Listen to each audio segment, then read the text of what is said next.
ಸಮಯ ಯಾಕೆ ಅಷ್ಟೇ.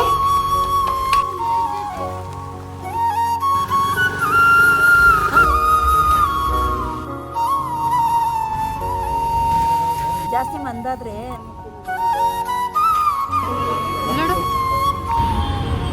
ಅವ್ರ ಅಪ್ಪ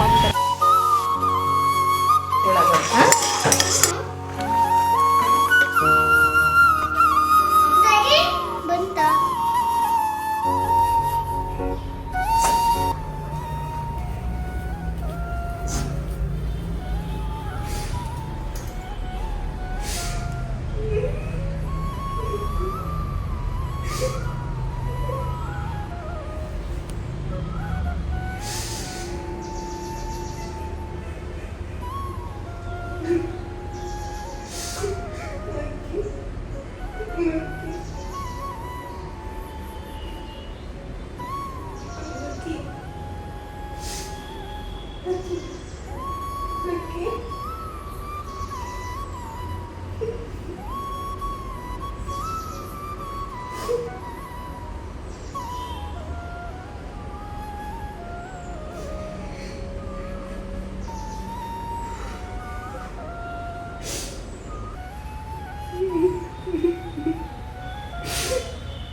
ಚಿನಿ ನೀನು ಅಳಂಗಿಲ್ಲ ಚಿನಿ, ಆಪರೇಷನ್ ಆಗಿದೆ.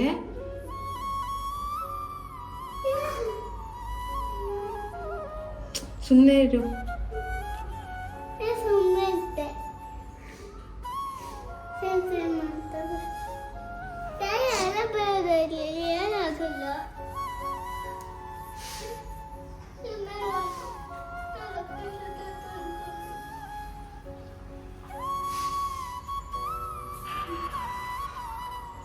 ಲಕ್ಕಿನ ಬೇಗ ಹೋಯ್ತು.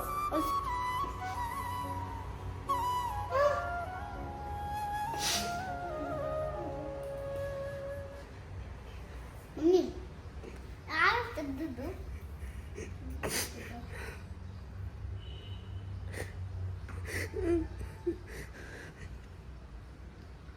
ಮಮ್ಮಿ ಗೊತ್ತಾಗ್ಬಿಟ್ಟು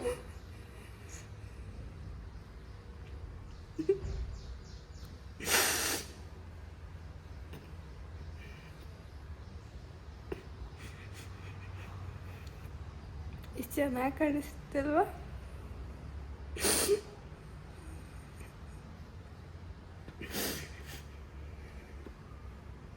ಗೊತ್ತಾಗ್ಬಿಟ್ಟು ಇಲ್ಲ ಓಪನ್ ಆದೆ. ಮಮ್ಮಿ ಬಿಡಮ್ಮ ಮಲಗಿಸಲಿ. ಮಮ್ಮಿ ಹಾಕ್ಕೊಡು. ಮಮ್ಮಿ ಹಾಕ್ಕೊಡು. ಒಂದೇ ಒಂದು ಸಣ್ಣದಾಗಿ ಯಾಮಾರಿದಕ್ಕೆ ನೋಡಿ ಏನಾಯ್ತು ಅಂತ.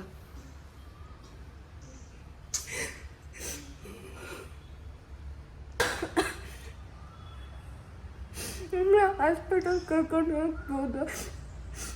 ಇಲ್ಲ, ಅದಿನ್ನು ಬದುಕಿಲ್ಲ. ಅಲ್ಲಿ ಎಲ್ಲಿ ಕರ್ಕೊಂಡು ಹೋದ್ರು ಅಷ್ಟೇ.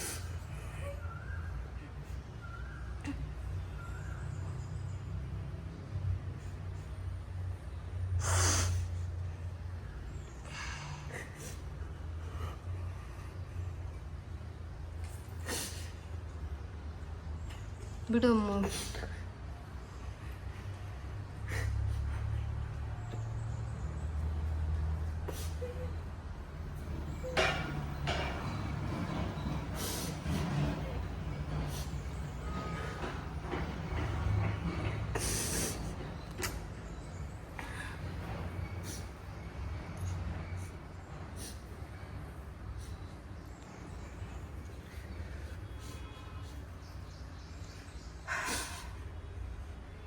Hi all, welcome back to my YouTube channel. ಎಲ್ಲರೂ ಹೇಗಿದ್ದೀರಾ? ಏನು ಮಾತಾಡಬೇಕು, ಏನು ಹೇಳಬೇಕು ಅಂತ ಗೊತ್ತಾಗ್ತಾ ಇಲ್ಲ. ಅವತ್ತು ಸಂಜೆ ತನಕ ಅಂದರೆ ಒಂದು 3 ಗಂಟೆ ತನಕ ಚೆನ್ನಾಗೇ ಇತ್ತು. ಅಂದರೆ ಸುಮ್ಮನೆ ಹಾಗೆ ಉಸಿರಾಡ್ತಾ ಇತ್ತು, ನೋಡ್ತಾ ಇತ್ತು ಅಷ್ಟೇ. ಅದಾದಮೇಲೆ ಅದಕ್ಕೆ ಏನಾಯಿತು ಅಂತ ಗೊತ್ತಿಲ್ಲ. ತುಂಬ ಒದ್ದಾಡೋಕ್ಕೆ ಸ್ಟಾರ್ಟ್ ಮಾಡ್ತು. ಅದ್ರ ಕೈಲಿ ಕಿರ್ಚೋದಕ್ಕೂ ಆಗ್ತಾ ಇರಲಿಲ್ಲ. ಅಂದರೆ ಇಂಟರ್ನಲ್ಲಿ ಅದಕ್ಕೇನೋ ಇಂಜುರಿ ಆಗಿತ್ತು ಅಷ್ಟೇ. ಮೇಲೆ 1 ಡ್ರಾಪ್ ರಕ್ತನೂ ಬಂದಿರಲಿಲ್ಲ, ಏನೂ ಆಗಿರಲಿಲ್ಲ. ಸೊ ಅದರಿಂದ ನಾವು ಓಪ್ಸ್ ಅಂದ್ಕೊಂಡ್ವಿ, ಏನೂ ಆಗಿಲ್ಲ, ಜಸ್ಟ್ ಕಚ್ಚಕ್ಕೇನೋ ಟ್ರೈ ಮಾಡಿದೆ ಅಂತ ಹೇಳಿ. ಬಟ್ ಅದು ಹಿಡಿದು ಎಳ್ದಾಡ್ಬಿಟ್ಟಿದೆ. ಲಕ್ಕಿ ಅನ್ನೋ ಹೆಸರಿಗೆ ಇವತ್ತು ಫುಲ್ಲು ಸ್ಟಾಪು. ಯಾಕೆ ಸಾಯಿಸಿದೆ ಅವ್ರು ಚೆಕ್ ಮಾಡಬೇಕು ಅಂತ ಸಮಯ ಯಾಕೆ ಸಾಯಿಸಿದೆ. ಅಲ್ಲಿಂದ ಅವತ್ತು ಸ್ಕೇಟಿಂಗ್ ಕ್ಲಾಸ್ ಇತ್ತು. ಮುಗಿಸ್ಕೊಂಡು ಬಂದಮೇಲೆ ಎಲ್ಲರೂ ಒಟ್ಟಿಗೆ ಅದನ್ನು ಮುಚ್ಚೋಣ ಅಂತ ಹೇಳಿ ಇದು ಮಾಡಿ ಅದನ್ನೆಲ್ಲ ಅದು ಮಾಡಿದ್ರು. ನಂಗೆ ಅದನ್ನು ವಿಡಿಯೋನ ತೋರಿಸೋದಕ್ಕೆ ಇಷ್ಟ ಆಗಲಿಲ್ಲ. ಸುಮಾರು ಜನ ನಮ್ಮಷ್ಟೇ ಲಕ್ಕಿಗೆ ಕನೆಕ್ಟ್ ಆಗಿಬಿಟ್ಟಿರ್ತೀರ. ಸೊ ಹಾಗಾಗಿ ನಾನು ಇದನ್ನು ನಿಮ್ಮ ಜೊತೆ ಶೇರ್ ಮಾಡ್ಕೋಬೇಕು ಅನ್ನಿಸ್ತು. ಹೈಡ್ ಮಾಡಿದರೆ ಒಂದಲ್ಲ ಒಂದಿನ ನೀವು ಪ್ರಶ್ನೆ ಮಾಡ್ತೀರಾ. ಆವಾಗ ನಾನು ಹೇಗೆ ಹೇಳಬೇಕು ಅಂತ ಗೊತ್ತಾಗಲಿಲ್ಲ. ಹಾಗಾಗಿ ಮನೆಯಲ್ಲಿ ಅವತ್ತು ಇಡೀ ದಿನ ತುಂಬ ಒಂಥರ ಅನಿಸ್ತಾ ಇತ್ತು. ನಾನು ತುಂಬ ಸ್ಟ್ರಾಂಗಾಗೇ ಇದ್ದೆ, ಯಾಕೆಂದರೆ ನಾನು ಹತ್ರ ಅವರು ಅಳ್ತಾರೆ ಅಂತ ಹೇಳಿಬಿಟ್ಟು. ಬಟ್ ಅಪ್ಪನ ಮಗಳನ್ನ ಕಂಟ್ರೋಲ್ ಮಾಡೋಕ್ಕೆ ಆಗಲಿಲ್ಲ ನನಗೆ.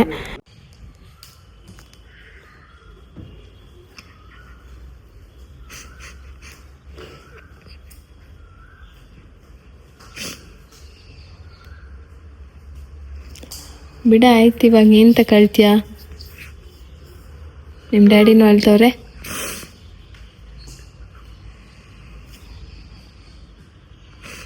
ಅದು ಸತ್ತಿರೋ ಥರ ಅನಿಸ್ತಾನೆ ಇಲ್ಲ ಮಮ್ಮಿ, ಸುಮ್ಮನೆ ಹಂಗೆ ಮನೆ ಕಂಡಿತ್ತು ಅಷ್ಟೆ.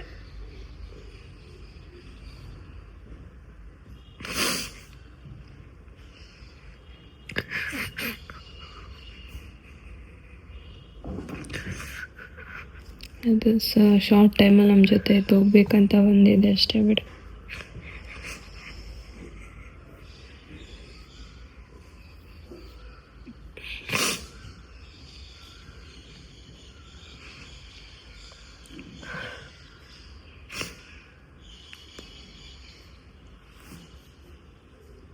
ಕಾಲರ್ ಎತ್ಕೊಳ್ಳೋಣ ಅಂದ್ಕೊಂಡು ಮತ್ತೆ ಅದು ಯಾಕೆ ಎತ್ಕೊಳ್ಳೋಕ್ಕೆ ನಿಮ್ಮ ಡ್ಯಾಡಿ ಹೇಳ್ತವ್ರೆ ಅಲ್ಲಿ ಬರಬೇಕಾದ್ರೂ ಅಂತಿತ್ತು. ಆಪ್ರೇಷನ್ ಆಗಿದೆ ಅಂದರೆ ಏನದು ಒಂದು ಪ್ರಾಣಿ ಅಲ್ವಾ ಅಂತ ಅನಿಸುತ್ತೆ, ಅಥವಾ ಶಾರ್ಟ್ ಟೈಮಿಗೆ ಅದು ನಮ್ಮ ಜೊತೆ ಬಂದಿತ್ತು ಅಂತ ಅನಿಸುತ್ತೆ. ಸುಮಾರು ಜನ ಒಂದೊಂದು ಥರ ಹೇಳ್ತಾರೆ. ನಮ್ಮ ಮೇಲೆ ಏನೋ ಇದನ್ನು ಅವರು ನಮ್ಮನ್ನು ಸಾಕಿ ನಮಗೆ ಊಟ ಹಾಕಿರೋ ನಮ್ಮ ಓನರ್ಗೆ ಏನೂ ಆಗಬಾರ್ದು ಅಂತ ಕೆಲವೊಂದು ಪ್ರಾಣಿಗಳು ಅವ್ರ ಪ್ರಾಣನ ತ್ಯಾಗ ಮಾಡ್ತಾರೆ ಅಂತ ಸುಮಾರು ಕಡೆ ಮಾತನ್ನು ಕೇಳಿದ್ದೀನಿ ನಾನು. ಹಂಗೆ ಸುಮಾರು ಎಕ್ಸ್ಪೀರಿಯೆನ್ಸ್ಗಳು ನಮ್ಗೆ ಆಗಿಬಿಟ್ಟಿದೆ. ನಮ್ಮ ಮನೇಲೂ ಅಷ್ಟೇ, ಅಮ್ಮನ ಮನೇಲಿ ಹಸುನೇ ಒಂದು ಸತ್ತೋಗ್ಬಿಟ್ಟಿತ್ತು, ಒಂದು ಕರು, ತುಂಬ ಒಂದು ಚಿಕ್ಕ ಕರುನೇ. ನಮ್ಮ ನಾಯಿಗಳು ಸತ್ತಾಗ ಎಲ್ಲದರಲ್ಲೂ ನಾವು ಅಂದ್ಕೊಳ್ತಾ ಇದ್ವಿ ಏನೋ ಒಂದು ನಮ್ಮ ಜೀವನಕ್ಕೆ ಏನೋ ಒಂದು ಕೆಟ್ಟದಾಗಬೇಕಿತ್ತು, ಅದು ಅವರು ನಾವು ಸಾಕಿರೋ ಋಣಕ್ಕೆ ಹೊತ್ಕೊಂಡು ಹೋಗ್ತಾರೆ ಅಂತ. ಆಮೇಲೆ ಇನ್ನೂ ಒಂದು ಕಡೆ ಕೇಳಿದ್ದೀನಿ, ಅವ್ರಿಗೆ ನಮ್ಮ ಮನೆಗೆ ಬರಬೇಕು ಅನ್ನೋ ಋಣ ಇದ್ದರೆ ಇನ್ಯಾವುದೋ ರೀತಿಯಲ್ಲಿ ಅವ್ರು ನಮ್ಮ ಮನೆಗೆ ವಾಪಸ್ ಬರ್ತಾರೆ ಅಂತ. ಗೊತ್ತಿಲ್ಲ ಇದನ್ನು ನಾನು ಹೆಂಗೆ ಹೇಳಬೇಕು ಅಂತ ಹೇಳ್ಬಿಟ್ಟು. ಬಟ್ ಇಷ್ಟು ಬೇಗ ಅದು ಹೆಂಗೆ ಅಂತ ಅಂದರೆ ಕ್ಷಣ ಮಾತ್ರದಲ್ಲಿ ಊಹೆ ಮಾಡೋಕ್ಕೂ ಆಗಿಲ್ಲ. ಇಲ್ಲಿ ಬಂದು ಅಳಬೇಕೋ ಅಥವಾ ನನ್ನ ಫೀಲಿಂಗ್ಸ್ನ ಹೇಳ್ಕೋಬೇಕೋ ನನಗೆ ಗೊತ್ತಾಗ್ತಾ ಇಲ್ಲ. ಲಕ್ಕಿ ಪ್ರೆಸೆನ್ಸ್ ಈ ಮನೆ ತುಂಬೋಗ್ಬಿಟ್ಟಿದೆ, ಮರೆಯೋಕ್ಕೆ ಆಗ್ತಾಯಿಲ್ಲ. ಆ ಸೌಂಡ್ ಇನ್ನೂ ಕಿವಿಲಿ ಹಾಗೆ ಕೇಳಿಸ್ತಾ ಇದೆ.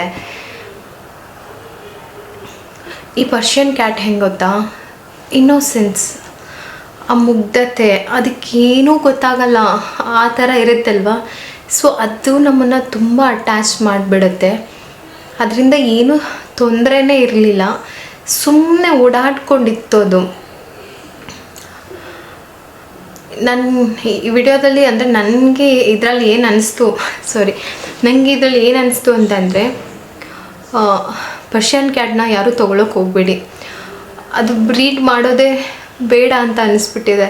ಅಂದರೆ ಅದಕ್ಕೆ ಒಂದು ಕ್ಷಣ ಹೊರಗಡೆ ಸರ್ವೈವ್ ಆಗೋಕ್ಕೆ ಹಾಗೇ ಇಲ್ಲ. ಅದಕ್ಕೆ ನಾಯಿ ಅಂತ ಗೊತ್ತಿಲ್ಲ, ಏನೂ ಗೊತ್ತಿಲ್ಲ. ಅಟ್ಲೀಸ್ಟ್ ನಾವು ನಾಟಿ ಬೆಕ್ಕು ಅಂತಾರಲ್ಲ ಅದನ್ನಾದರೂ ಮನೇಲಿ ಇಟ್ಕೊಂಡಿದ್ರೆ ಬಹುಶಃ ಅದು ಹೊರಗೆ ಹೋಗಿದ್ರೂ ಬದುಕ್ತಾ ಇತ್ತೇನೋ ಅಂತ ಅನಿಸುತ್ತೆ. ಏನು ಅಂತ ಗೊತ್ತಿಲ್ಲ, ಯಾಕಾಯಿತು ಅಂತ ಗೊತ್ತಿಲ್ಲ. ಎಲ್ಲ ಒಂಥರ ಭ್ರಮೆ ಥರ ಆಗಿಬಿಟ್ಟಿದೆ. ಅಷ್ಟೇ ಲಕ್ಕಿ ಇಲ್ಲ ನಮ್ಮ ಮನೇಲಿನ. ಇಷ್ಟು ಬೇಗ ಹೋಗುತ್ತೆ ಅಂತ ಅಂದ್ಕೊಂಡಿರಲಿಲ್ಲ. ಸುಮಾರು ವರ್ಷ ನಮ್ಮ ಜೊತೆ ಇರುತ್ತೆ ಅಂತ ಅಂದ್ಕೊಂಡಿದ್ದೆ. ನಾನು ತುಂಬ ಯಾಕೋ ಕಣ್ಣಲ್ಲಿ ನೀರು ಬರಲಿಲ್ಲ ನನಗೆ. ನನ್ನ ಹಸ್ಬೆಂಡ್ ತುಂಬ ಹತ್ರು ನನಗೆ. ನಾನು ಸುಮ್ಮನೆ ಏನಾದರೂ ಇದು ಮಾಡಿದ್ರೆ ಅವರೆಲ್ಲಿ ಸೀರಿಯಸ್ಸಾಗಿ ತೊಗೊಂಡ್ಬಿಡ್ತಾರೋ ಅದನ್ನು ಅಂತ ಹೇಳ್ಬಿಟ್ಟು ಅಷ್ಟಕ್ಕಷ್ಟೇ ಇದು ಮಾಡಿದೆ. ಬಟ್ ಅವ್ರು ಅಳ್ತಾಯಿದ್ರು, ಯಾಕೆಂದ್ರೆ ಅವ್ರು ಅಳಂಗಿಲ್ಲ.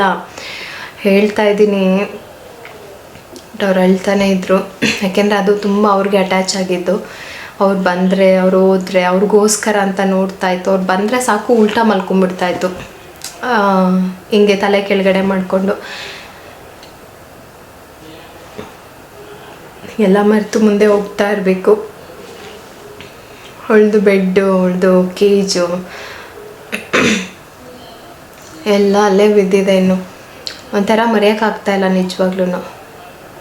ತುಂಬ ಮಿಸ್ ಮಾಡ್ಕೊಳ್ತೀನಿ ಮತ್ತು ಸಾರಿ ಕೇಳ್ತೀನಿ. ಸಾರಿ ಲಕ್ಕಿ, ನಮ್ಮಿಂದ ಏನಾದರೂ ನಿನಗೆ ಹಿಂಗಾಯಿತು ಅಂದರೆ ನನ್ನ ಕ್ಷಮಿಸ್ಬಿಡು. ಒಂದು ಕ್ಷಣ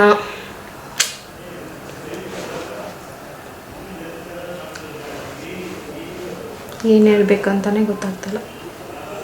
ಇನ್ನು ಅಲ್ಲಿಂದ ನೆಕ್ಸ್ಟ್ ಡೇಗೆ ನಾನು ಬ್ಲಾಗ್ ಮಾಡೋಕ್ಕಾಗಲಿಲ್ಲ. ಒನ್ ಡೇ ಫುಲ್ ಆರಾಮಾಗಿ ಹಾಗೆ ಸುಮ್ಮನೆ ಅದೇ ಟೆನ್ಷನಲ್ಲಿ, ಮತ್ತು ಅದರದ್ದೇ ನೆನಪಾಗ್ತಾಯಿತ್ತು. ವಾಶ್ರೂಮ್ಗೆ ಹೋದ್ರೆ ಅದ್ರ ಶಾಂಪ್ ನೋಡಿದ್ರೆ ನೆನಪಾಗ್ತಾಯಿತ್ತು, ಕೆಳಗಡೆ ಅದ್ರ ಬೆಡ್ ನೋಡಿದ್ರೆ ನೆನಪಾಗ್ತಾಯಿತ್ತು, ಮೇಲಾದ್ರ ಗೂಡು ನೋಡಿದ್ರೆ ನೆನಪಾಗ್ತಾಯಿತ್ತು, ಊಟದ ಬಾಕ್ಸ್ ನೋಡಿದ್ರೆ ನೆನಪಾಗ್ತಾಯಿತ್ತು. ಹೀಗೆ ಅದ್ರ ಫುಡ್ಡು ನೋಡಿದ್ರೆ ಅಯ್ಯೋ ಅಂತ ಅನ್ನಿಸ್ತಾಯಿತ್ತು. ಹಾಗಾಗಿ ಅವತ್ತು ನಾನೇನು ಮಾಡೋಕ್ಕಾಗಲಿಲ್ಲ. ಇನ್ನು ಬೆಳಗ್ಗೆಗೆ ಅಮ್ಮ ಸ್ವಲ್ಪ ಕೆಲಸ ಇತ್ತು ಬರ್ತೀಯ ಅಂತ, ಅವಾಗ ಒಂದು ವಾರದಿಂದ ಕರಿತಾಯಿದ್ರು. ಹೋಗೋಕ್ಕಾಗಿರಲಿಲ್ಲ. ಸ್ವಲ್ಪ ಮನ್ಸಿಗೂ ರಿಲ್ಯಾಕ್ಸ್ ಅನಿಸುತ್ತೆ, ಹೋಗ್ಬಿಟ್ಟು ಬರ್ತೀನಿ. ಇಷ್ಟೊತ್ತಿಗಾಗಲಿ ನಮ್ಮ ಮನೆಯವ್ರಿಗೂ ಸ್ವಲ್ಪ ರಿಲೀಫ್ ಆಗಿತ್ತು. ನಾಳೆನೇ ಹಾಸ್ಪಿಟಲ್ಗೆ ಹೋಗಬೇಕಿತ್ತು ಸ್ಟಿಚಸ್ನೆಲ್ಲ ತೆಗ್ಸೋದಕ್ಕೆ. ಪ್ರೀತಮ್ನ ಕರ್ಕೊಂಡು ಹೋಗಿ ಬಂದುಬಿಡ್ತೀನಿ ಬೆಳಗ್ಗೆ ಹೋಗಿ ಸಂಜೆ ಅಂತ ಹೇಳ್ಬಿಟ್ಟು ಅವ್ರಿಗೆ ನಾಷ್ಟ ಮಾಡಿ ಸ್ವಲ್ಪ ಸಾಂಬಾರಿಗೆ ಮಸಾಲೆ ಎಲ್ಲ ರುಬ್ಬಿಟ್ಬಿಟ್ಟು ನಾನು ಪ್ರೀತಮ್ನ ಕರ್ಕೊಂಡು ಅಮ್ಮನ ಮನೆಗೆ ಹೋದೆ. ಅಂದರೆ ನನ್ನ ಹಸ್ಬೆಂಡ್ಗೆ ನಾಳೆಗೆ 8 ದಿನ ಆಗುತ್ತೆ. ಅಲ್ಲಿ ಸ್ಟಿಚಸ್ ಮತ್ತು ಪ್ಲೇಟೆಲ್ಲ ಹಾಕಿರ್ತಾರಲ್ಲ ಅದನ್ನು ರಿಮೂವ್ ಮಾಡ್ಸೋಕೆ ಹೋಗಬೇಕಿತ್ತು. ಮತ್ತೆ ಹೋಗೋಕ್ಕಾಗತ್ತಾ ಅಂತ ಹೇಳಿಬಿಟ್ಟು ಹೋದೆ. ಅಮ್ಮನೂ ಏನೋ ಕೆಲಸ ಎಲ್ಲ ಮಾಡಿಸ್ಕೊಂಡು ಕೂತಿದ್ರು. ಅಂದರೆ ನಮ್ಮ ಮನೆ ಮುಂದೆ ಮೋರಿ ಕಿತ್ತಾಕಿದ್ದಾರೆ ಅಂತ ಹೇಳಿದ್ವಲ್ಲ, ಸುಮಾರು ಕಂಪ್ಲೇಂಟು ಅದು ಇದು ಏನೇನೋ ಎಲ್ಲ ಆದಮೇಲೆ ಅವರೇ ಬಂದು ಆ ಮೋರಿಯನ್ನು ಕಟ್ಕೊಟ್ರು. ಅಂತಂದರೆ ನಾವು ಮಾಡಿರೋ ಕಂಪ್ಲೇಂಟ್ಸ್ಗೆ ಏನು ವ್ಯಾಲ್ಯೂ ಆಗಲಿಲ್ಲ, ಅಥವಾ ನಾವು ಹೇಳಿದ್ದು ನಾವು ಇನ್ನೊಂದು ಮಾಡಿದ್ದು ಯಾರಿಗೂ ಏನು ಫರಕ್ ಅನಿಸಲ್ಲ. ಇಲ್ಲಿ ಯಾರಿಗೂ ಏನು ವ್ಯತ್ಯಾಸ ಆಗಲ್ಲ. ಸಾಮಾನ್ಯ ಜನರಿಗೆ ಏನಾದರೂ ಪ್ರಾಬ್ಲಮ್ ಅಂದರೆ ಯಾರಿಗೂ ಏನು ವ್ಯತ್ಯಾಸ ಅನಿಸೋದಿಲ್ಲ. ಇಲ್ಲಿಗೆ ಅವ್ರು ಬಂದು ಮೋರಿ ಮಾಡ್ತೀವಿ ಅಂತ ಮಾಡಿರೋ ಪದ್ಧತಿಗೆ ನಮಗೆ 10,000 ರೂಪಾಯಿ ಖರ್ಚು ಬಂತು. ಅದಕ್ಕೂ ಯಾರು ಹೊಣೆ ಅಲ್ಲ. ಇದೇ ಸಮಾಜ, ಇದೇ ನಮ್ಮ ಸುತ್ತಮುತ್ತ ಇರೋದಕ್ಕೆ ನಾವು ಹೊಂದ್ಕೊಂಡು ಹೋಗ್ಬೇಕಷ್ಟೇ. ರಾಕೆಟ್ 3 ರಾಕೆಟ್ ಇದೆ. ಇವೆಲ್ಲ ರಾಕೆಟಾ? ಸೂಪರ್. ಕಾರ್ ಇನ್ನು ನಮ್ಮ ಹಲಸಿನ ಮರದ ವಿಶೇಷ ಏನಪ್ಪ ಅಂತಂದರೆ ಸಿಕ್ಕಾಪಟ್ಟೆ ಹಣ್ಣು ಸಿಗುತ್ತೆ. ನಿಮಗೆ ಕಾಯಿ ತುಂಬ ಚಿಕ್ಕ ಇರುತ್ತೆ, ಕಾಯಿ ಒಳಗಡೆ ತುಂಬ ಬರೀ ಹಣ್ಣೇ ಇರುತ್ತೆ. ಏನು ವೇಸ್ಟ್ ಜಾಸ್ತಿ ಇರೋದಿಲ್ಲ. ಆಮೇಲೆ ಸಿಪ್ಪೆನೂ ಅಷ್ಟೇ ತುಂಬ ತೆಳು ಇರುತ್ತೆ. ನಮ್ಮ ಹಸು ತುಂಬ ಈಸಿಯಾಗಿ ತಿಂದ್ಬಿಡುತ್ತೆ, ಇಷ್ಟ ಆಗುತ್ತೆ. ಕೆಲವೊಂದು ಏನಂತಂದರೆ ಕಾಯಿ ತುಂಬ ದಪ್ಪ ಇರುತ್ತೆ, ಒಳಗಡೆ ತೊಳೆ ಮಾತ್ರ ಸುಮಾರಾಗಿ ಸಿಗುತ್ತೆ. ಒಂದು ಬೌಲ್ ಕೂಡ ಸಿಗೋದಿಲ್ಲ. ಬಟ್ ನಮ್ದ್ರಲ್ಲಿ ಹಂಗಲ್ಲ, ಒಂದು ಕಾಯಿ ತಿಂದರೆ ಸಾಕು ಸಿಕ್ಕಾಪಟ್ಟೆ ಏನು ಬೀಜ ಮತ್ತು ಹಣ್ಣು ಸಿಗುತ್ತೆ. ಇನ್ನು ಅಮ್ಮ ಮಳ್ಳೆ ಎಲ್ಲ ಬಿಡಿಸಿ ಅವರು ಸ್ವಲ್ಪ ಬ್ಯುಸಿ ಇರ್ತಾರೆ, ಕಟ್ಕೊಂಡು ಕುತ್ಕೊಳ್ಳೋಕ್ಕಾಗಲ್ಲ ಅಂತ ಹೇಳ್ಬಿಟ್ಟು ಅರ್ಧ ವಾರ ಮಾಡೋಣ ಅಂತ ಕಟ್ಟಿಕ್ಕಿದ್ರಂತೆ. ಆಮೇಲೆ ರೋಡ್ ಕೆಲಸ ಸ್ಟಾರ್ಟ್ ಆಯ್ತಲ್ಲ, ಅದು ಮಾಡಿಲ್ಲ. ಇನ್ನು ಸ್ವಲ್ಪ ಇತ್ತು, ಕಟ್ಕೊಂಡು ತೊಗೊಂಡೋಗು ಮನೇಲೂ ನೀನೇ ಕಟ್ಟಬೇಕಲ್ವಾ ಅಂತ ಹೇಳಿ ಅಮ್ಮ ಸ್ವಲ್ಪ ಬ್ಯುಸಿ ಆಗಿಬಿಟ್ರು. ಯಾಕಂದರೆ ಮನೆ ಮುಂದೆ ಕೆಲಸ ಮಾಡಿಸ್ತಾ ಇದ್ರಲ್ಲ, ಅದನ್ನು ನೋಡಿಕೊಂಡು ಅಲ್ಲೇ ಕಾಲ ಕಳೀತಾ ಇದ್ರು. ಹಾಗಾಗಿ ಹೂವೆಲ್ಲ ಕಟ್ಕೊಂಡ್ಬಿಡು ಅಂತ ಹೇಳಿದ್ರು. ಆಲ್ಮೋಸ್ಟ್ ಇದಕ್ಕೆಲ್ಲ ಫುಲ್ಲು ಸಿಮೆಂಟ್ ಹಾಕ್ಸ್ಬಿಟ್ಟು ಸ್ಲೋಪ್ ಮಾಡಿಸ್ಬಿಟ್ಟಿದ್ದೀವಿ, ನಮ್ಮ ಗಾಡಿ ಏನಾದರೂ ನಿಲ್ಸೋಕ್ಕಾಗುತ್ತೆ ಅಂತ ಹೇಳಿಬಿಟ್ಟು. ಇವಾಗ ಒಂಥರ ಒಂದು 6 ತಿಂಗಳಾಯಿತು. 6 ತಿಂಗಳ ಮೇಲೆ ಇವಾಗ ಒಂಚೂರು ಕಳೆ ಬಂದಿದೆ.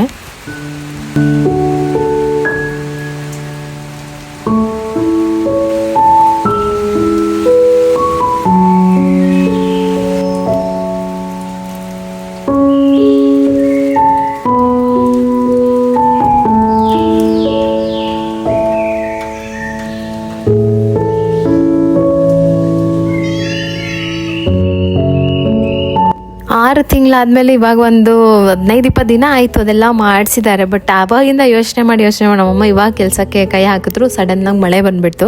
ಸುಮ್ಮನೆ ಚಟಪಟ ಅಂತ ಬಂತು ಸದ್ಯಕ್ಕೆ, ಯಾಕೆಂದರೆ ಇನ್ನೂ ಒಂದು 3 ಗಂಟೆನೂ ಆಗಿರಲಿಲ್ಲ ಸಿಮೆಂಟ್ ಹಾಕಿಸಿ.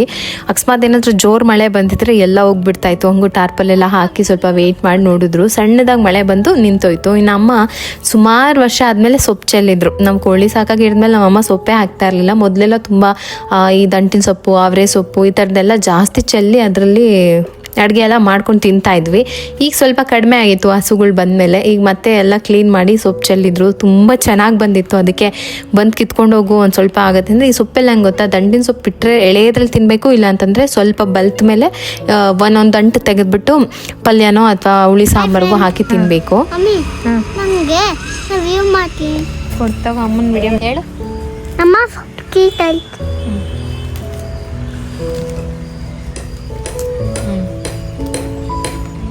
ಆಮೇಲೆ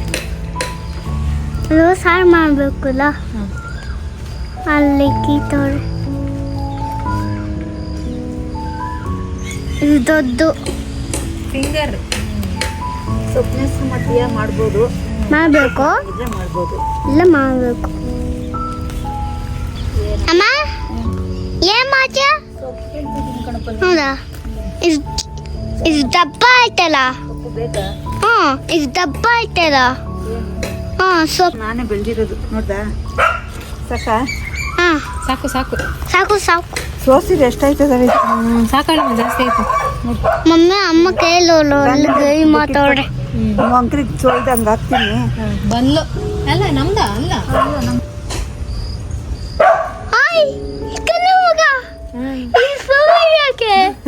ಸೊಪ್ಪು ಸೊಪ್ಪು. ಮಮ್ಮಿ ಅಷ್ಟು ಕೈ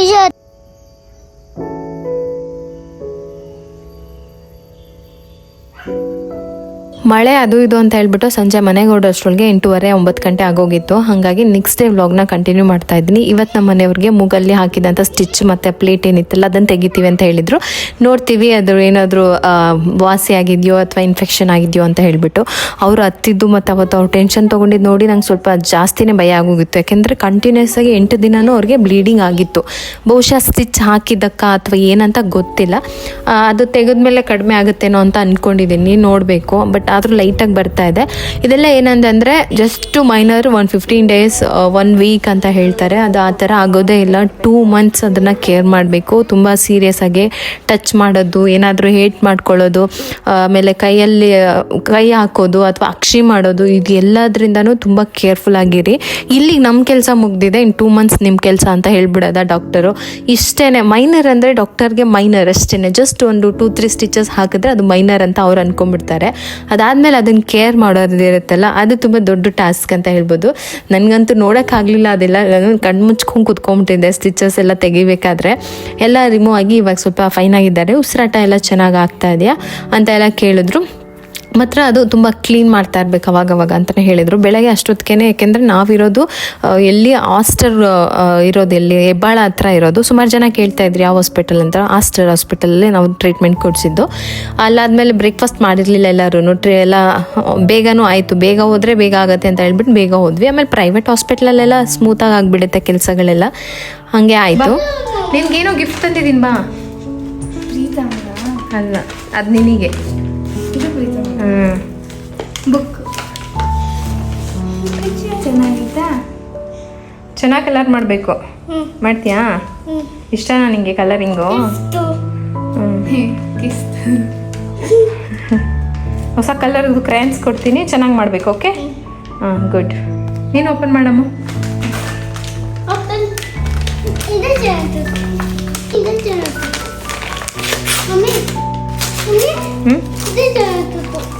ಎರಡೂ ಚೆನ್ನಾಗಿದೆ. ಬಟ್ ಇದು ಚೆನ್ನಾಗಿದೆ. ಇದರಲ್ಲಿ ರೆಫರೆನ್ಸ್ ಪಿಕ್ಚರ್ ಕೊಟ್ಟಿರ್ತಾರೆ, ಅದೇ ಥರ ಕಲರ್ ಮಾಡಬೇಕು. ಓಪನ್ ಮಾಡು ಪ್ರೀತಾ.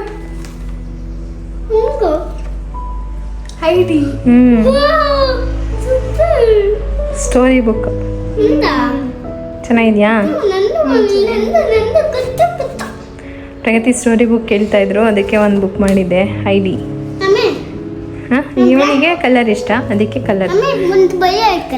ಸೇಮ್ ನೋಡು, ಇವ್ರು ಹೆಂಗೆ ಕಲರ್ ಮಾಡಿದಾರೋ ಅದೇ ಥರ ನೀನು ಇಲ್ಲಿ ಕಲರ್ ಮಾಡಬೇಕು. ಆಯ್ತಾ?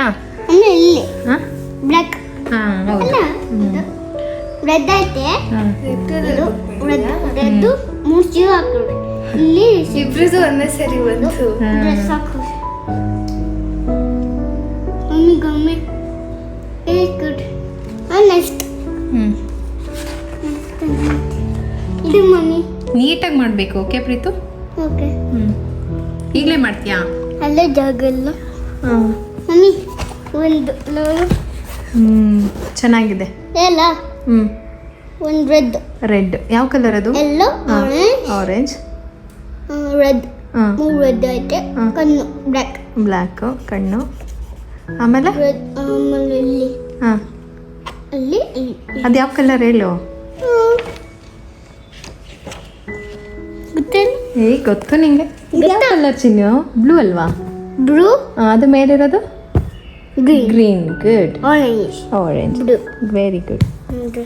ನಾನು ಟಿವಿಯಲ್ಲಿ ನೋಡ್ತಿದ್ದೆ ಈ ಸ್ಟೋರಿನ. ಹ್ಞೂ ಅರ್ಧ ಗೊತ್ತು ಅಂದ್ರೆ ಅಷ್ಟು ಕ್ಲಿಯರ್ ಆಗುತ್ತಿಲ್ಲ ಸ್ಟಾರ್ಟಿಂಗ್ ಇಂದ ಏನಾಯ್ತು ಅಂತ. ಅನೀಶ್ ನೋಡ್ತಾನಂತ ಅವ್ನ ಫೇವ್ರೇಟ್ ಅಂತೆ, ಹೇಳ್ತಿದ್ದೆ ಅದ್ರ ಸ್ಟೋರಿ. ಕೊಡಿ.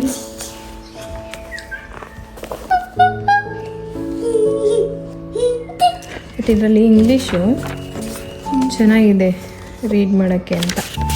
ಮಮ್ಮಿ ಮಮ್ಮಿ ನೋಡು. ನೋಡು. ಚಿಂಟು ಟಿವಿಲಿ ಬರ್ತಿತ್ತು ಕನ್ನಡದಲ್ಲಿ ಡಬ್ಬಿಂಗ್. ಮಮ್ಮಿ ಹಾಗೆ ಯಾರಿಗಾದ್ರೂ ಲಕ್ಕಿನ ಈ ಥರ ನೋಡಿ ಬೇಜಾರಾಗಿದ್ದರೆ ನನ್ನ ಕ್ಷಮಿಸ್ಬಿಡಿ. ವಿಡಿಯೋ ಮಾಡಬೇಕಂತ ಉದ್ದೇಶ ಇರಲಿಲ್ಲ, ಬಟ್ ಆಲ್ರೆಡಿ ನನಗೆ ಇನ್ಸ್ಟಾಗ್ರಾಮಲ್ಲಿ ಎಲ್ಲ ಕಡೆ ಲಕ್ಕಿ ಹೆಂಗಿದೆ ಅಂತ ಕೇಳ್ತಾ ಇದ್ರಿ. ನಾನು ಅದಕ್ಕೆ ಜಸ್ಟಿಸ್ ಮಾಡೋಕ್ಕಾಗಲ್ಲ, ಬಟ್ ಈಗಲೂ ಅಷ್ಟೇ ನನ್ನ ಮೇಲೆ ಬ್ಲೇಮ್ ತೊಗೊಳ್ತೀನಿ. ಏಕೆಂತಂದರೆ ಒಂದು ಸಣ್ಣ ನಮ್ಮಮ್ಮನೂ ಕೂಡ ನನಗೆ ಬೈದರು. ಆ ಥರ ಪ್ರಾಣಿಗಳು ಮನೇಲಿದ್ದಾವೆ ಅಂದಾಗ ನೀವು ಎಲ್ಲ ಮೂಮೆಂಟಲ್ಲೂ ಇಮ್ಮಿಡಿಯೇಟಾಗಿ ಆ್ಯಕ್ಷನ್ ತೊಗೋಬೇಕಿತ್ತು. ಅದು ಆಚೆಗೆ ಹೋದಾಗ ಒಂದೆರಡು ಸರಿ ನೋಡಿದ್ಮೇಲೆ ಅಲ್ಲಿಂದ ಅದು ಒಂದು ಸರಿ ಹೋದರೆ ಆಚೆಗೆ ಮತ್ತೆ ಹೋಗುತ್ತೆ. ನೀವು ಸ್ವಲ್ಪ ಕೇರ್ಫುಲ್ ಆಗಿರ್ಬೇಕಂತ. ನಾನು ಎಲ್ಲ ಪರಿಸ್ಥಿತಿ ಒಟ್ಟೆ ಟೈಮ್ ಬಂದುಬಿಡ್ತಲ್ಲ, ನನಗೇನು ಮಾಡಬೇಕಂತ ಗೊತ್ತಾಗಲಿಲ್ಲ. ಆಗೋಯ್ತು. ಏನು ಮಾಡಬೇಕಂತ ಗೊತ್ತಿಲ್ಲ ಅಷ್ಟೇ. ಇನ್ನು ಅಮ್ಮ ಅವರೆಕಾಳು ಕೊಟ್ಟಿದ್ದರು. ಅವರೆಕಾಳು ಸಾಂಬಾರು ಕೂಡ ಚೆನ್ನಾಗಾಗುತ್ತೆ, ಮಾಡಿ ನೋಡು ಅಂತ ಹೇಳ್ಬಿಟ್ಟು ಬದನೆಕಾಯಿ ಬಿಡುತ್ತೆ ಅಮ್ಮನ ಮನೇಲಿ. 2 ಬದನೆಕಾಯಿ ಕೊಟ್ಟಿದ್ದರು. ಒಂದು ಟೈಮ್ ಸಾಂಬಾರು ಆಗುತ್ತೆ, ತುಂಬ ರುಚಿಯಾಗುತ್ತೆ, ಈ ಥರ ಮಾಡು ಅಂತ. ಅದನ್ನು ನಾನು ನಿಮ್ಮ ಜೊತೆ ಶೇರ್ ಮಾಡ್ಕೊಳ್ತಾ ಇದ್ದೀನಿ. ಅವರೆಕಾಳನ್ನ ಚೆನ್ನಾಗಿ ಉರಿಬೇಕು. ಉರಿತಾ ನಿಮಗೆ ಒಂದು ಒಳ್ಳೆ ಘಮ ಬರುತ್ತೆ. ನನ್ನ ಮಗ ಪಾತ್ರೆ ತೊಳಿತಾ ಇದ್ದ, ಅದನ್ನ ನೋಡೋಕೆ ಹೋಗಿ ಒಂದು ಸ್ವಲ್ಪ ಕಾಳು ಸೀಸ್ಬಿಟ್ಟೆ. ನೀವು ಹಂಗೆಲ್ಲ ಕಾಳು ಸೀಸೋಕೆ ಹೋಗ್ಬಿಡಿ, ಟೇಸ್ಟ್ ಹೋಗ್ಬಿಡುತ್ತೆ. ಕಾಳು ಎಷ್ಟು ಘಮ ಬರುತ್ತೋ ಅಷ್ಟು ಸಾಂಬಾರು ರುಚಿಯಾಗುತ್ತೆ. ನಮ್ಮ ಅಮ್ಮನ ಮನೆಯಲ್ಲಿ ಪಾತ್ರೆ ತೊಳಿತಾನೆ, ಯಾಕೆಂದ್ರೆ ಅದು ಕೆಳಗಡೆನೇ ಇರೋದ್ರಿಂದ ಆರಾಮಾಗಿ ಕೂತ್ಕೊಂಡು ತೊಳೆದ್ಬಿಡ್ತಾ ಇದೆ. ನಮ್ಮ ಮನೇಲಿ ಇಲ್ಲ ಆಗ್ತಾ ಇರಲಿಲ್ಲ. ಮಮ್ಮಿ ನನಗೂ ಬರುತ್ತಲ್ವಾ ಇದು, ನನಗೂ ಬರುತ್ತಲ್ವಾ ಅಂತ ಕೇಳ್ತಾ ಇದ್ದ. ಬರುತ್ತಪ್ಪ ಅಂತ ಹೇಳ್ಬಿಟ್ಟು ಒಂದು ಚೇರ್ ಹಾಕಿ ಕೊಟ್ಟಿದ್ದಕ್ಕೆ ಅವ್ನ ಕೈಲ ಆದಂಗೆ ಆ ಪುಟಾಣಿ ಕೈಲಿ ಎಷ್ಟು ಸ್ವಚ್ಛವಾಗಿ ನೀಟಾಗಿ ಪಾತ್ರೆ ತೊಳೆದಿದ್ದಾನೆ. ಕಾಳನ್ನ ಹುರಿದ್ಮೇಲೆ ನೀರನ್ನ ಬಿಸಿಗಿಕ್ಕಿದ್ದೀನಿ. ಕುಕ್ಕರಲ್ಲಿ ಮಾಡೋಂಗಿದ್ರೆ ಎಲ್ಲ ಒಟ್ಟಿಗೆ ಹಾಕೊಬೋದು. ಅಂದರೆ ನಂಗೆ ತಪ್ಪಲೆ ಸಾಂಬಾರು ಮಾಡಿದ್ರೆ ತುಂಬ ರುಚಿ ಅನಿಸುತ್ತೆ, ಹಿಂಗೆ ಓಪನ್ ಆಗಿ ಕುದಿಸಿ ಮಾಡೋದು. ಇನ್ನು ಎಳೆ ಬದನೆಕಾಯಿ, ಅದು ಈ ಥರ ಬದನೆಕಾಯಿ ಇದ್ದರೆ ತುಂಬ ಚೆನ್ನಾಗಿರುತ್ತೆ. ಸ್ವಲ್ಪ ಆಲೂಗೆಡ್ಡೆ, ಸಾಂಬಾರ್ಗೆ ಎಷ್ಟು ಬೇಕೋ ಅಷ್ಟು, ಕಾಳು, ಬದನೆಕಾಯಿ, ಆಲೂಗೆಡ್ಡೆ ಇಷ್ಟೇ. ಮಸಾಲನೂ ತುಂಬ ಸಿಂಪಲ್ಲ, ಜಾಸ್ತಿ ಏನು ಇಂಗ್ರೀಡಿಯೆಂಟ್ಸ್ ಇಲ್ಲ. ಇದು ತುಂಬ ಕಡಿಮೆ ಇಂಗ್ರೀಡಿಯೆಂಟ್ಸಲ್ಲಿ ಸೂಪರಾಗಿ ಇಡೀ ಮನೆ ಘಮ ಘಮ ಅಂತ ಇರುತ್ತೆ. ಆ ಥರ ಸಾಂಬಾರು ರೆಡಿ ಆಗುತ್ತೆ. ಬಿಸಿ ನೀರು ಕುದಿಬೇಕಾದ್ರೆ ಕಾಳು ಹಾಕಿದ್ದೀನಿ. ಕಾಳು ಚೆನ್ನಾಗಿ ಒಂದು ಅರ್ಧ ಮುಕ್ಕಾಲು ಬೆಂದ ಮೇಲೆ ಏನು ಬದನೆಕಾಯಿ, ಆಲೂಗೆಡ್ಡೆ ಹಾಕ್ಕೋಬೇಕು. ಈಗ ಮಸಾಲೆಗೆ ಈರುಳ್ಳಿ, ತೆಂಗಿನಕಾಯಿ, ಟೊಮೊಟೊ, ಮನೇಲೇ ಮಾಡಿದಂಥ ಸಾಂಬಾರು ಪುಡಿ ಇದ್ದರೆ ಒಂದು 2 ಸ್ಪೂನ್ ಅಂದರೆ 1 ಸ್ಪೂನ್ ನೀವು ಖಾರ ಹೆಂಗೆ ಮಾಡಿರ್ತೀರೋ ಹಾಗೆ ಹಾಕಿ ಒಂದು ಮಸಾಲೆನ ರುಬ್ಬಿ ರೆಡಿ ಮಾಡಿ ಇಟ್ಕೊಳ್ಳೋದು. ಕಾಳು ಬೆಂದಿದೆ, ಈಗ ಅದಕ್ಕೇ ಸ್ವಲ್ಪ ನಾನು ಆಲೂಗೆಡ್ಡೆ, ಬದನೆಕಾಯಿ ಹಾಕ್ಕೊಳ್ತೀನಿ. ಅದೊಂದು 1/4 ಭಾಗ ಬೆಂದ ಮೇಲೆ ಈ ರುಬ್ಬಿರೋ ಮಸಾಲೆನ ಹಾಕ್ಕೊಳ್ಳೋದು ಅಷ್ಟೇ. ಅದಕ್ಕೆ ಒಂದು ಅಥವಾ 2 ಉಳಿಗೆ ತಕ್ಕಾಗೆ ಟೊಮೊಟೊ ಹಾಕ್ಕೋಬೇಕು. ಇನ್ನು ತೊಂಡೆಕಾಯಿ ಗಿಡನೂ ಇದೆ ನಮ್ಮಮ್ಮ ಮನೇಲಿ. ಅವರು ಇಷ್ಟಿಷ್ಟೇ ಕಿತ್ತು ಬಂದಾಗೆಲ್ಲ ಕಿತ್ತು ಎತ್ತಿಟ್ಟಿರ್ತಾರೆ, ಯಾಕೆಂದರೆ ಅದು ಬಲ್ತ್ ಬಿಡುತ್ತಲ್ವ. ಹಾಗಾಗಿ ಇದೇ ಒಂದು ಟೈಮ್ ಪಲ್ಯ ಆಗುತ್ತೆ ಅಂತ ಹೇಳ್ಕೊಟ್ಟಿದ್ರು. ಸರಿ ಸಾಂಬಾರು ಜೊತೆಗೆ ಒಂದು ಪಲ್ಯ ಆಗಲಿ ಅಂತ ಅದನ್ನು ಮಾಡಿದೆ. ಮಸಾಲೆ ರುಬ್ಬಿರೋದಿದೆ, ಅದನ್ನು ಹಾಕ್ಕೊಂಡ್ಬಿಡ್ತೀನಿ. ನೀರು ಅಡ್ಜಸ್ಟ್ ಮಾಡಿಕೊಂಡು ಕೊನೆಗೆ ಹುಣಸೆ ಹುಳಿ ಹಾಕ್ಕೋಬೇಕು. ಇದಕ್ಕೆ ಒಗ್ಗರಣೆ ಕೊಟ್ಕೊಳ್ಳೋಂಗಿದ್ರೆ ಎಣ್ಣೆ, ಸಾಸಿವೆ, ಈರುಳ್ಳಿ, ಕರಿಬೇವನ್ನ ಹಾಕಿ ಮತ್ತೊಂದು ಒಗ್ಗರಣೆ ಕೊಡ್ಬೋದು. ನಾನೇನು ಒಗ್ಗರಣೆ ಹಾಕಿಲ್ಲ, ಹುಣಸೆ ಹುಳಿ ಬಿಟ್ಬಿಟ್ಟು ಚೆನ್ನಾಗಿ ಕುದಿಸ್ಕೊಂಡೆ. ತೊಂಡೆಕಾಯಿ ಪಲ್ಯ ತುಂಬ ಈಸಿ, ಜಾಸ್ತಿ ಏನು ಅದು ರಿಸ್ಕ್ ಇಲ್ಲ. ಎಣ್ಣೆ, ಕಡಲೆಬೇಳೆ, ಒಂದು ಸ್ವಲ್ಪ ಸಾಸಿವೆ, ಈರುಳ್ಳಿ, ಹಸಿರು ಮೆಣಸಿಕಾಯಿ, ಕಾಯಿ ತುರಿ, ಒಂದು ಚೂರು ಮಸಾಲೆ ಪುಡಿ, ತೊಂಡೆಕಾಯಿ ಹಾಕ್ಬಿಟ್ಟು ಒಂದು ವಿಜಿಲ್ ಬರೋಕ್ಕೆ ಮುಂಚೆಗೆ ತೆಗೆದುಬಿಡ್ಬೇಕು. ತೊಂಡೆಕಾಯಿ ಬೇಗ ಬೆಂದ್ಬಿಡುತ್ತೆ ಅಷ್ಟೇ. ಎಂಥ ಟೇಸ್ಟಿಯಾಗಿರೋ ಪಲ್ಯ ರೆಡಿ ಆಗುತ್ತೆ ಗೊತ್ತಾ, ಸೂಪರಾಗಿರುತ್ತೆ. ತುಂಬ ಸಿಂಪಲ್, ಬಟ್ ನಮ್ಮ ಮಾಡೋದು ಎರಡು ರೆಸಿಪಿ ಅಮ್ಮನಿಂದನೇ ಕಲ್ತಿರೋದು. ಚೆನ್ನಾಗಾಗಿತ್ತು ಸಾಂಬಾರು, ಮುದ್ದೆಗೆ ಸೂಪರು. ಮುದ್ದೆ ಮಾಡ್ಕೊಳ್ಳೋಣ ಅಂತ ಹೇಳ್ಬಿಟ್ಟು ಸ್ವಲ್ಪ ಮನೆಯೆಲ್ಲ ಕ್ಲೀನ್ ಮಾಡಿ, ನಾನು ಪೂಜೆನೇ ಮಾಡಿಲ್ಲ. ಅವರು ಹಾಸ್ಪಿಟಲ್ಗೆ ಹೋಗಿದ್ದು ಅದು ಇದು ಒಂದು 15-20 ದಿನ ಏನು ಸುಮಾರು ದಿನ ಆಗೋಯ್ತು ಪೂಜೆನೇ ಮಾಡಿರಲಿಲ್ಲ. ಸರಿ ಇವತ್ತು ಪೂಜೆ ಮಾಡಬೇಕು ಅಂತ ಯಾಕೋ ಮನ್ಸು ಅನಿಸ್ತಾ ಇತ್ತು. ಹಂಗಾಗಿ ಮನೆಯೆಲ್ಲ ಕ್ಲೀನಾಗಿತ್ತು, ನೆಲ ಒರೆಸ್ಬೇಕಿತ್ತು ಅಷ್ಟೇ. ನನ್ನ ಮಗನೂ ಬಾಲ್ ತೊಗೊಂಡು ಹೊಡೆದು ಅರ್ಶಿನ ಕುಂಕುಮ ಚೆಲ್ಬಿಟ್ಟಿದ್ದ. ಸರಿ ಅದನ್ನೆಲ್ಲ ಕ್ಲೀನ್ ಮಾಡಿ ಇವತ್ತು ಪೂಜೆನೇ ಮಾಡ್ಕೊಂಬಿಡೋಣ ಅಂತ ಹೇಳಿ ಎಲ್ಲ ರೆಡಿ ಮಾಡಿ ನೆಲ ಒರೆಸಿ ಪೂಜೆಗೆಲ್ಲ ರೆಡಿ ಮಾಡ್ಕೊಳ್ತಾ ಇದ್ದೀನಿ.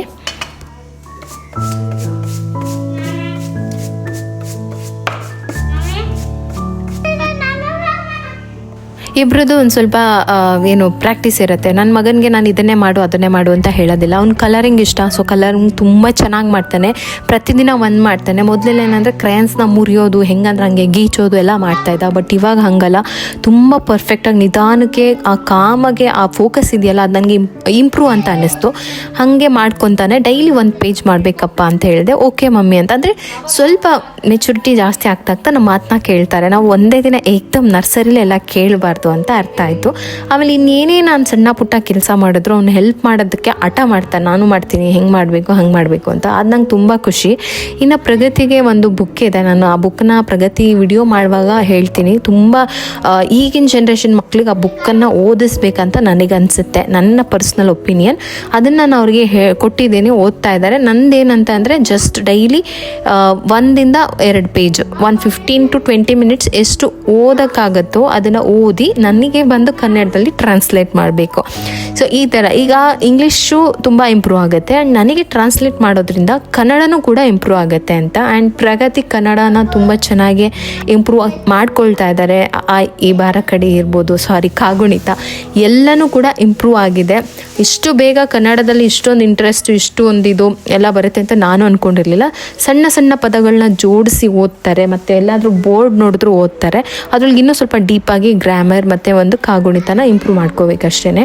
ಸೊ ಅದು ನಂಗೆ ತುಂಬ ಖುಷಿ ಆಯಿತು. ಇವರಿಬ್ಬರದ್ದು ಅಪ್ಡೇಟ್ ಇದು. ಇನ್ನು ಪೂಜೆಗೆ ಅಮ್ಮ ಮಲ್ಲೆ ಹೂವು ಕೊಟ್ಟಿದ್ರಲ್ಲ, ನನಗೆ ಹೂವು ಸಮೃದ್ಧಿಯಾಗಿರಬೇಕು ಪೂಜೆ ಮಾಡುವಾಗ. ಅದು ನಾವು ಬೆಳೆದಿರೋ ಹೂವು ಅಂತಂದರೆ ನಾನು ಎಷ್ಟು ಸಂತೋಷವಾಗಿ ಪೂಜೆ ಮಾಡ್ತೀನಿ ಅಂದರೆ, ನನಗೆ ದುಡ್ಡು ಕೊಟ್ಟು ಹೊರಗಡೆ ಎಲ್ಲೆಲ್ಲಿಂದನೋ ತಂದು ಇಟ್ಟಿರೋ ಹೂವು ಇಟ್ಟರು ನಂಗೆ ಅಷ್ಟು ಖುಷಿ ಅನಿಸಲ್ಲ. ನಾವೇ ಗಿಡದಿಂದ ಕಿತ್ತು ಕಟ್ಟಿ ಮಾಡ್ತೀವಲ್ಲ, ಅದರಲ್ಲಿ ಏನೋ ಒಂಥರ ಸ್ಯಾಟಿಸ್ಫ್ಯಾಕ್ಷನು. ಹೂವು ಎಲ್ಲ ಇಟ್ಟೆ ಎಲ್ಲ ಮಾಡಿದೆ, ಆದರೆ ಹತ್ತಿನೇ ಖಾಲಿ ಆಗಿಬಿಟ್ಟಿತ್ತು. ಮನೆಯಲ್ಲಿ ಕಾಟನ್ ಇರುತ್ತೆ, ಊರಿಗೆ ಹೋದಾಗ ಒಂದೇ ಒಂದು ಹತ್ತಿ ಗಿಡ ಇದೆ, ಅದ್ರಲ್ಲಿ ಕಿತ್ಕೊಂಬಂದು ಇಟ್ಕೊಂಡಿರೋದು ಎಷ್ಟು ದಿನ ಹತ್ತಿ ಆಗಿದೆ ಅಂದರೆ, ಫ್ರೀ ಟೈಮಲ್ಲಿ ಮಾಡಬೇಕಾಗಿತ್ತು ಹಿಂಗೆ ಅದು ಇದು ಅಂತ, ಕೆಲಸದಲ್ಲಿ ಮಾಡೋಕ್ಕೆ ಆಗಲಿಲ್ಲ. ಇವಾಗ ಹತ್ತಿನ ಸಿಂಪಲಾಗಿ ಹಾಗೆ ಕೈಯಲ್ಲೇ ಒಸ್ಕೊಂಡ್ಬಿಡ್ತೀನಿ ನಾನು. ಏನು ನಮ್ಮಮ್ಮ ಎಲ್ಲ ಹಂಚಿಗಡ್ಡೆ ಹಾಕಿ ಮರದಲ್ಲಿ ಹಿಂದೆ ಹಿಂಗೆಲ್ಲ ಒಸಿತಾರೆ, ಅದು ತುಂಬ ಪರ್ಫೆಕ್ಟಾಗಿ ಬರುತ್ತೆ. ಅರ್ಜೆಂಟ್ ಇರಲಿ ಅಂತ ಹೇಳ್ಬಿಟ್ಟು ಇದೇ ಥರ ಒಸ್ಕೊಂಡೆ. ಇದು ಚೆನ್ನಾಗೇ ಬಂತು. ಅದಾದಮೇಲೆ ಸ್ವಲ್ಪ ಪೂಜೆ ಎಲ್ಲ ಮಾಡಿ, ಮುದ್ದೆ ಒಂದಲ್ವಾ ಪೆಂಡಿಂಗ್ ಇದ್ದಿದ್ದು ಮಾಡ್ಕೊಳ್ಳೋಣ ಅಂತ.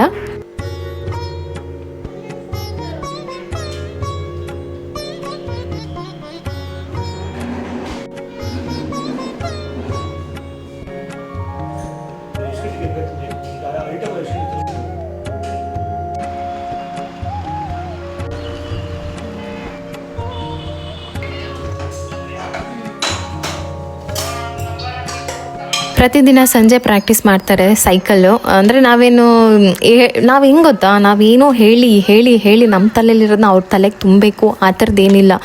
ಜಸ್ಟ್ ತಳ್ಳಾಡ್ಯೋ ಬಿದ್ದೋ ಎದ್ದೋ ಕಲೀಲಿ ಅಂತ ಬಿಟ್ಬಿಟ್ಟಿದ್ದೀವಿ. ಬಟ್ ನಾಯಿಗಳ ಕಾಟ ನಮ್ಮ ಲಕ್ಕಿನೇ ಹಂಗೆ ಮಾಡಿದ್ರು ಅಂತ ಹೇಳ್ಬಿಟ್ಟು ನಮ್ಮ ಮನೆಯವ್ರ ಅಥವಾ ನಾನಿಬ್ಬರು ನಿಂತಿರ್ತೀವಲ್ಲಿ, ಅವರಿಬ್ಬರನ್ನೇ ಬಿಡೋದಿಲ್ಲ. ತುಂಬ ದೊಡ್ಡ ಲಾಸು ನನಗೆ ಆ ಲಕ್ಕಿ ಆ ಥರದ್ದು. ಹಿಂಗೆ ಅಂತ ಹೇಳೋಕ್ಕಾಗ್ತಲ್ಲ, ಆ ಜೀವ ಅದೊಂದು ಕೊಟ್ಟಿದ್ದು ಪ್ರೀತಿ, ಅದು ನಮ್ಮನ್ನು ನೋಡ್ತಾ ಇದ್ದಿದ್ದು ಎಲ್ಲನೂ ತುಂಬ ತುಂಬ ತುಂಬ ನೋವು ಮಾಡ್ತು ಮತ್ತು ಬೇಜಾರಾಯಿತು. ಇದ್ರ ಮೇಲೆ ನನಗೆ ಏನೂ ಇಲ್ಲ ಲಕ್ಕಿಗೆ ಹೇಳೋದಕ್ಕೆ. ಈ ವ್ಲಾಗ್ನ ಇಲ್ಲೇ ಎಂಡ್ ಮಾಡ್ತಾಯಿದ್ದೀನಿ. ಬೇರೆ ಏನೂ ಪದಗಳೇ ಸಿಗ್ತಾಯಿಲ್ಲ ನನಗೆ ಇವತ್ತು ಮಾತಾಡೋದಕ್ಕೆ. ಸಿಗ್ತೀನಿ ನೆಕ್ಸ್ಟ್ ವ್ಲಾಗಲ್ಲಿ. ಟೇಕ್ ಕೇರ್, ಬಾಯ್.